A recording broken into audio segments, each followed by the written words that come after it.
All right, Bad Influence, out now on Netflix, docuseries, and it is about Piper Raquel and the questionable parenting of her mother Tiffany.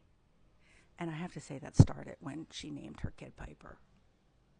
But anyway, it started with pageants, and Tiffany put Piper in pageants, and that eventually evolved into a YouTube channel that became very, very successful.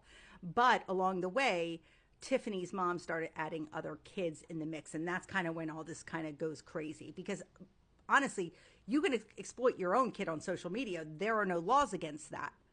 And so once she started involving other kids and other parents, that's when things kind of got messy. Some of the stuff that she was asking these kids to do, the work hours, there was also claims of SA going on. She has a boyfriend named Hunter who was sort of the behind the scenes guy who was doing all the filming and the editing and the and managing the behind the scenes of the YouTube channel. And it's a whole muckety muck. Eventually some of the kids start leaving, and because they don't like what's going on, they don't like what's happening, and some of the parents smarten up. Believe it or not, some of the kids are the ones that make the exit first, and but some of these parents stuck around, and that's a whole other thing. But what's kind of cool about this docuseries is they do talk to those parents. They talk to those parents that probably know they did wrong by allowing their kids to be involved in this shit. There was some lawsuits. It also goes into how there is no protection for kids that are influencers or parents that are trying to get their kids to be influencers and putting them on a camera. I mean, you have to think about this to say, if you're a kid and something happens to you and you're bawling your eyes out at as an 8 or 9 year old, or you shit your pants or something and it's on camera, you got to live with that for the rest of your life. A lot of people that have young girls that are doing these YouTube channels and getting the views that they're getting, who is viewing it? Like, your hope is it's a bunch of kids, but that's probably not the case. Just saying.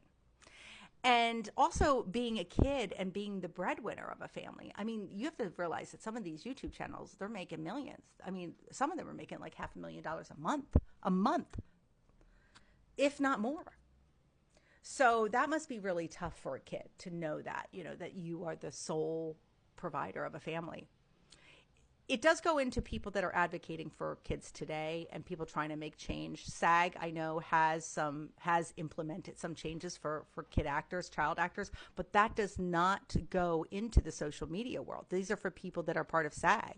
They're part of that union, but not when it comes to influencers. There is no union for that, specifically for children. So, parents can do what they want. They can exploit their kids all they want. So overall, it's a good documentary. I'm giving it a 3.5 out of 5. At times I thought I was a little bored, but, it was good. It gave you the meat and the potatoes of everything you need to know about this particular story. The only thing it didn't have was the interviews with Piper, her mother. It didn't give you that, but it did speak to the people that claim that they were victims of Tiffany.